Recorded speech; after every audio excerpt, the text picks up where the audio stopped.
Hello student, कैसे हो आप लोग? आई होप बहुत ही अच्छे होंगे। तो आज का जो मेरा लेक्चर है उसमें हम लोग जानेंगे कोफिशिएंट ऑफ वेरिएशन क्या होता है। देखो, ये बहुत इजी है एंड इसे समझना बहुत ही आसान होता है। तो मैंने पिछले लेक्चर में जितने भी पढ़े उसमें से इंपॉर्टेंट प्रॉपर्टीज़ की अगर बात करें तो उसमें मैंने किसी भी अगर डाटा गिवन रहता है तो उसमें हम लोग निकालते हैं मीन एंड दूसरा निकालते हैं स्टैंडर्ड डिविएशन एंड तीसरा की बात करें तो वो हमें निकालना पड़ता है कोफिशिएंट ऑफ वेरिएशन एंड ये मेरा आखिरी है। इसे जानना हमें ज़रूरी होता है जब भी हम लोग दो डाटा को कंपेयर करते हैं। दो डाटा से समझ में आया, आई होप अब समझ में आ रहा है कि जब भी हम लोग दो डाटा या दो ग्रुप को कंपेयर करते हैं तो कोफिशिएंट ऑफ वेरिएशन बहुत ही सटीक मतलब कि ये निकालना बहुत इंपॉर्टेंट होता है जब भी कंपेयर की बात करें तो। यह एक यूनिट लेस क्वांटिटी होता है। ओके, तो इसके बारे में तो हम लोग जान रहे हैं कि यूनिट लेस क्वांटिटी होता है। जब भी दो ग्रुप को कंपेयर करते हैं तो कोफिशिएंट ऑफ वेरिएशन निकालता है, लेकिन होता क्या है रे भाई, ये बताता क्या है? तो चलिए देखते हैं कि ये बताता क्या है। सबसे पहले मैं आपको डिफिनेशन बता देता हूँ कि ये होता है the ratio of the standard deviation to the mean. Standard deviation and mean का एक रेशियो होता है एंड इसका 100 टाइम्स मल्टीप्लाई करने का जो हमारा रिजल्ट आता है उसे हम लोग बोलते हैं कोफिशिएंट ऑफ वेरिएशन। 100 से मल्टीप्लाई इसलिए करते हैं क्योंकि जो मेरा जो रिजल्ट होते हैं इसे हम लोग ऐसे बोले कि कोफिशिएंट ऑफ वेरिएशन को हम लोग परसेंटेज में एक्सप्रेस करते हैं या बताते हैं, इसलिए हम लोग 100 से मल्टीप्लाई कर देते हैं। अदरवाइज सिग्मा बाई एक्स बार ये हमारा कोफिशिएंट ऑफ वेरिएशन है। कोफिशिएंट ऑफ वेरिएशन को परसेंटेज में बताने के लिए 100 से मल्टीप्लाई करते हैं। कोफिशिएंट ऑफ वेरिएशन हमारा डायमेंशन लेस क्वांटिटी होता है क्योंकि स्टैंडर्ड डेविएशन का वही यूनिट होता है जो मेरा किसी भी डाटा का यूनिट होता है एंड वही यूनिट होता है जो मेरा मीन का भी सेम यूनिट होता है जो किसी भी डाटा का होता है। तो इसका भी यूनिट सेम, इसका भी यूनिट सेम, बोले तो ये दोनों का यूनिट सेम होता है। यूनिट से यूनिट कैंसिल तो एक यूनिट लेस क्वांटिटी आता है। जैसे कोई भी डाटा है 2 4 6 8 और ये डाटा दिया गया है मीटर में, 2 मीटर 4 मीटर 6 मीटर। तो इसका जो एक्स बार निकलेगा वो भी मेरा सपोज 5 है तो 5 मीटर निकलेगा। स्टैंडर्ड डेविएशन बताता है कि इस दोनों डाटा के बीच का डिफरेंस क्या है, तो 5 और 2 का डिफरेंस कितना है, 3 मीटर। तो एक्स बार भी मीटर में, सिग्मा भी मीटर में, बल्कि स्टैंडर्ड डेविएशन मीटर, मीटर से मीटर का बट्टा करेंगे तो मीटर से मीटर कैंसिल, मतलब कि ये क्या है, यूनिट लेस क्वांटिटी है। तो यूनिट लेस क्वांटिटी को हम लोग मेजर करते हैं एक फ्रैक्शन से। अच्छा होता है कि उसे परसेंटेज में मेजर करना, इसलिए 100 से मल्टीप्लाई की उस। ओके, नो डायमेंशन होता है एंड ये जनरली हम लोग इसे कंपेयर करने की बात आता है जब भी दो ग्रुप के, तो हम लोग कोफिशिएंट ऑफ वेरिएशन निकालते हैं।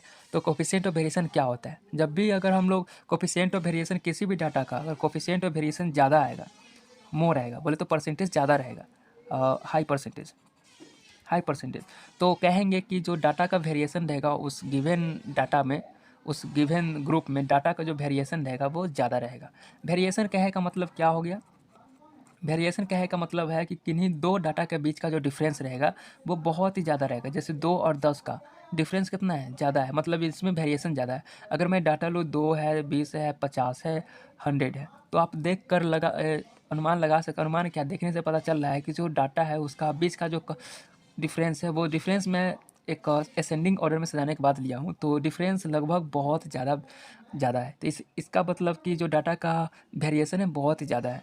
अगर किसी भी डाटा का अगर कोफिशिएंट ऑफ वेरिएशन कम है, लेस है, इसका मतलब कि लेस परसेंट, जैसे 5%, 10%। अगर कोफिशिएंट ऑफ वेरिएशन लेस आया, इसका मतलब है कि जो गिवन डाटा है उसमें जो डाटा का वेरिएशन है, किसी भी ग्रुप में जो डाटा का वेरिएशन है बहुत ही कम है। जैसे एग्जांपल 2 4 6 8 10, आप इसे देख कर पता कर सकते हैं कि इसमें वेरिएशन है, जो डाटा का डिफरेंस है बहुत ही कम है। इसका मतलब है कि इस डाटा में वेरिएशन बहुत कम है एंड इस डाटा में वेरिएशन ज़्यादा है।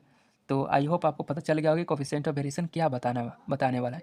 कोफिशिएंट ऑफ वेरिएशन हमें बताएगा कि किन्हीं जो ग्रुप दिया गया है उसमें डाटा का वेरिएशन ज़्यादा है या फिर कम है। अगर कम है इसका मतलब कि वो डाटा क्या है, होमोजीनियस है।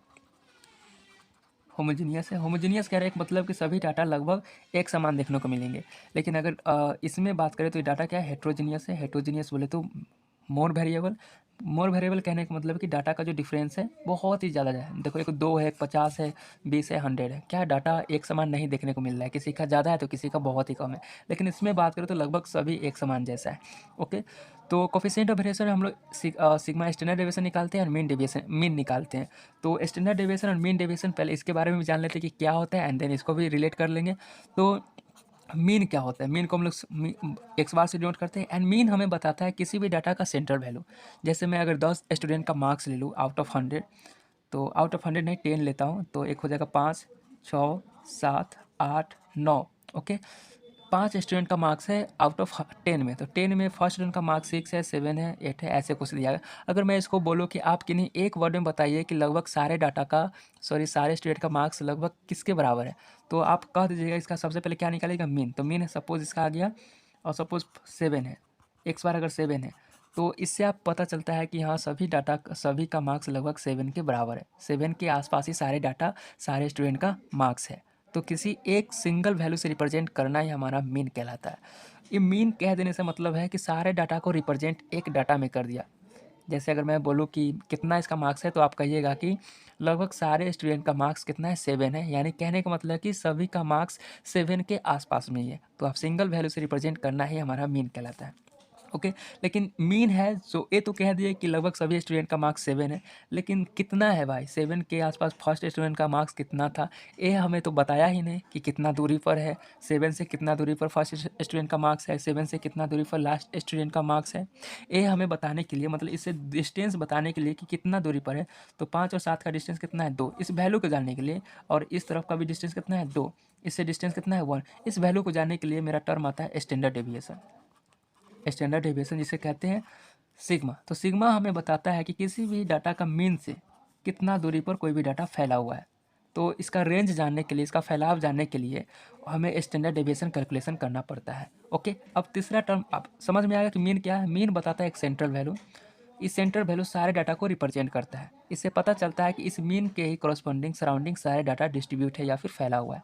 लेकिन फैलाव जानने के लिए हमें टर्म आता है स्टैंडर्ड डेविएशन। स्टैंडर्ड डेविएशन बताता है कि कोई एक रेफरेंस पॉइंट अगर मीन है, तो मीन से कोई भी डाटा कितना दूरी तक अप्रोक्स फैला हुआ है। ओके, अगर स्टैंडर्ड डेविएशन यहाँ बात करें 2, इसका मतलब हो गया कि सारे डाटा लगभग 2 के अप्रोक्स ही फैला हुआ है। सभी डाटा का जो अप्रोक्स डिस्टेंस है, डिफरेंस है, वो कितना है, 2 के आसपास होगा।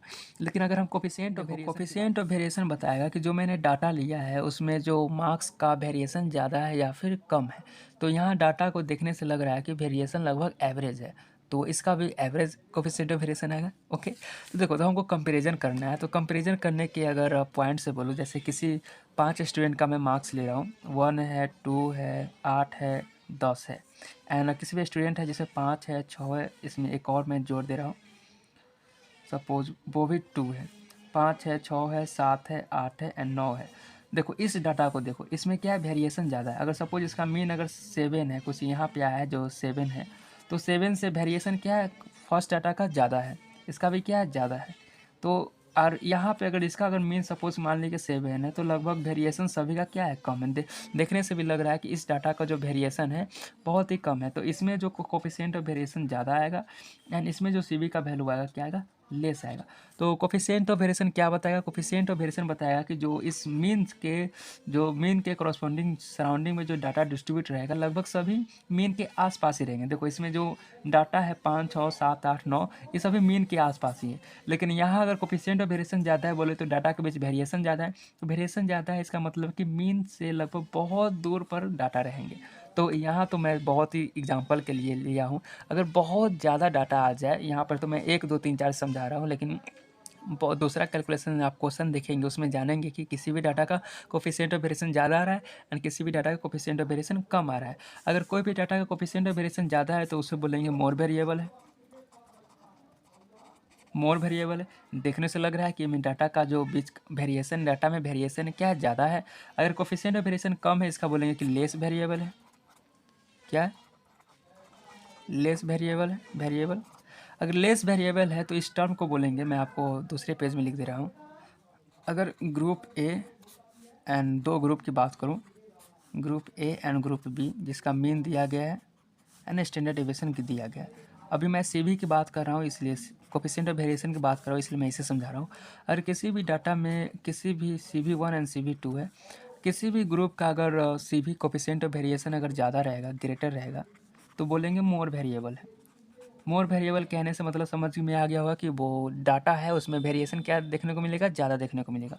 और सीबी का वैल्यू अगर लेस है, तो इसका कहने का मतलब है कि लेस वेरिएबल है। लेस वेरिएबल कहने का मतलब है कि जो डाटा का जो वेरिएशन रहेगा बहुत कम देखने को मिलेगा, डाटा में वेरिएशन बहुत कम देखने को मिलेगा। मतलब कि सभी डाटा लगभग एक समान रहेंगे। तो एक समान को बोलते हैं होमोजीनियस। सभी डाटा लगभग एक समान जैसा देखने को मिलेगा।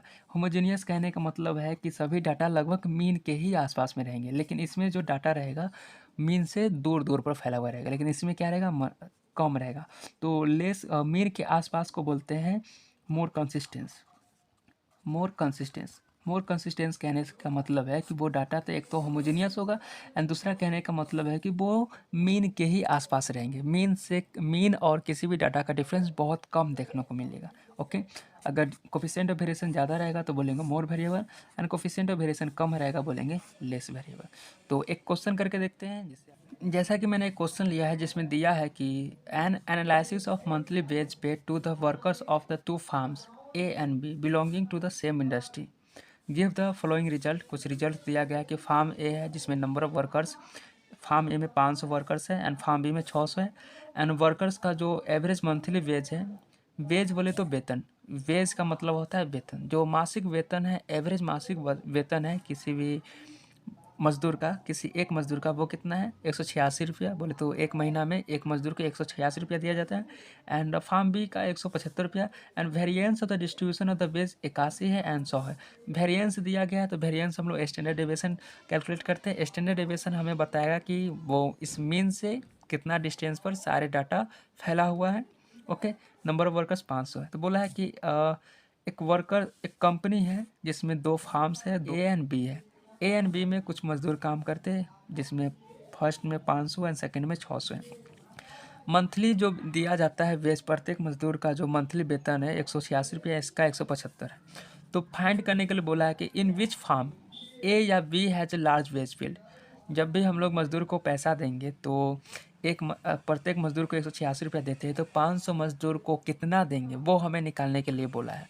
एक मजदूर को 186 रुपया दे रहे हैं एक मंथ में, तो 500 मजदूर को हम लोग कितना देंगे एक मंथ में, वो हमें निकालने के लिए बोल रहा है। तो किसका मंथली बिल ज़्यादा होगा, मतलब इसका बिल ज़्यादा होगा या फिर इसका बिल ज़्यादा होगा, वो हमें बोला है इसमें निकालने के लिए कि firm A has a large bill या फिर firm B has a large bill. Bill बोले तो वही एक महीना का बिल, इसका बिल ज़्यादा बनेगा या फिर इसका बिल ज़्यादा बनेगा। सेकेंड बोला है कि इन बिच फार्म ए या बी, कौन से फार्म में A and B, in which farm A and B is there greater variability in individual wage. Individual wage बोले तो प्रत्येक व्यक्ति का वेतन, प्रत्येक व्यक्ति के वेतन में जो डिफरेंस है, जो वेरिएबिलिटी है, किस फार्म में ज़्यादा है, किस फार्म में देखने को मिला है कि जो जब भी दो व्यक्ति को वेतन दिया जाता है तो उसमें डिफरेंस ज़्यादा आ रहा है। जैसे 500 600 व्यक्ति है यानी 500 व्यक्ति है, तो सपोज मैं दो व्यक्ति की बात करूँ, तो इसमें बात करूँ, अगर इसमें अगर कोफिशिएंट अगर इसका सी भी ज़्यादा आता है, इसका मतलब हो गया कि किसी व्यक्ति को 180 रुपया दिया जा रहा है, तो किसी व्यक्ति को 150 रुपया दिया जा रहा है। तो इसका मतलब क्या हो गया कि कोफिशिएंट ऑफ वेरिएशन ज़्यादा हो गया। अगर सपोज इसका कोफिशिएंट ऑफ वेरिएशन कम आ रहा है, इसका मतलब हुआ है कि दो व्यक्ति के बीच का जो वेतन दिया जा रहा है बहुत कम है, मतलब कि किसी को 174 रुपया दिया जा रहा था, किसी को 173 रुपया दिया जा रहा है। देखो, ये एवरेज मंथली वेतन है, इसका मतलब है कि एवरेज है, अप्रोक्स है, अप्रोक्स सभी इसी के आसपास सभी को वेतन दिया जा रहा है। अगर कोफिशिएंट ऑफ वेरिएशन ज़्यादा है, इसका मतलब है कि किसी को ज़्यादा दिया जा रहा है तो किसी को कम दिया जा रहा है। अगर कोफिशिएंट ऑफ वेरिएशन कम है, इसका मतलब है कि सभी को लगभग एक समान ही दिया जा रहा है, ऊपर नीचे थोड़ा मोड़ा है। ओके, तो मैं फर्स्ट का अगर आंसर निकालना चाहूँ तो मैं कैसे निकालूंगा।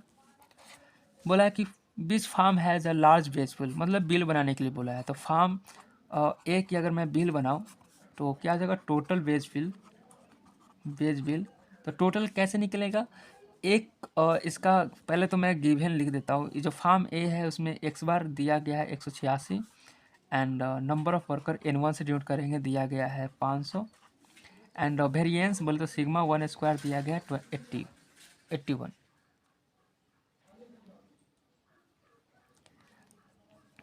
ये हो गया मेरा फार्म ए का। ओके, एंड फार्म बी का मैं निकाल रहा हूँ। पहले तो हमें गिवन निकालना चाहिए, तो गिवन क्या दिया गया है। x2 की बात करें तो मेरा कितना है, एवरेज 175 है। देखो एवरेज क्या दिया है, मतलब कि मीन की बात किया था, 175 रुपया है।